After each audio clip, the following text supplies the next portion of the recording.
بسم اللہ الرحمن الرحیم۔ اللہم صلی علی محمد وعلی آل محمد کما صلیت علی ابراہیم وعلی آل ابراہیم انک حمید مجید۔ اللہم بارک علی محمد وعلی آل محمد کما بارکت علی ابراہیم وعلی آل ابراہیم انک حمید مجید۔ بسم اللہ الرحمن الرحیم۔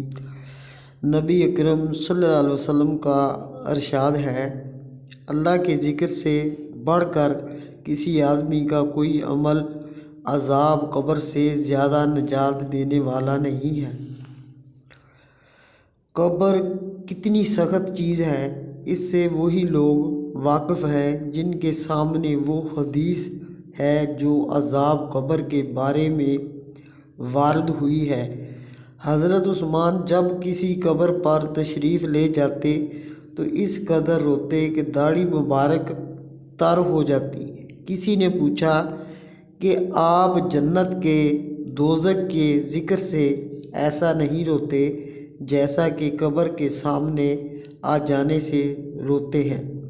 آپ نے ارشاد فرمایا کہ قبر آخرت کی منزلوں میں سے سب سے پہلی منزل ہے۔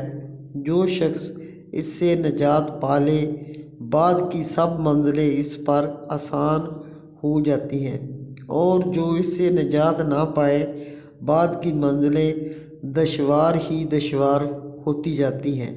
پھر آپ نے حضور اقدس صلی اللہ علیہ وسلم کا ارشاد سنایا کہ حضور صلی اللہ علیہ وسلم یہ ارشاد فرماتے تھے کہ میں نے کوئی منظر قبر سے زیادہ گھبراہٹ والا نہیں دیکھا۔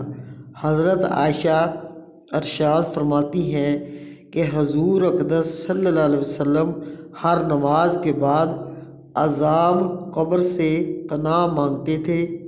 حضرت زید ارشاد فرماتے ہیں کہ حضور صلی اللہ علیہ وسلم نے ارشاد فرمایا، مجھے یہ اندیشہ ہے کہ تم ڈر اور خوف کی وجہ سے مردوں کا دفن کرنا چھوڑ دو گے، ورنہ اس کی دعا کرتا کہ اللہ تعالیٰ تمہیں بھی عذاب قبر سنا دے۔ آدمیوں اور جنات کے سوا اور جاندار عذاب قبر کو سنتے ہیں۔ ایک حدیث میں آیا ہے کہ نبی اکرم صلی اللہ علیہ وسلم ایک مرتبہ سفر میں تشریف لے جا رہے تھے کہ حضور کی اونٹنی بدکنے لگی۔ کسی نے پوچھا، حضور صلی اللہ علیہ وسلم کی اونٹنی کو کیا ہوا؟ حضور صلی اللہ علیہ وسلم نے ارشاد فرمایا کہ ایک آدمی کو قبر کا عذاب ہو رہا ہے، اس کی آواز سے بدکنے لگی ہے۔ استغفر اللہ استغفر اللہ۔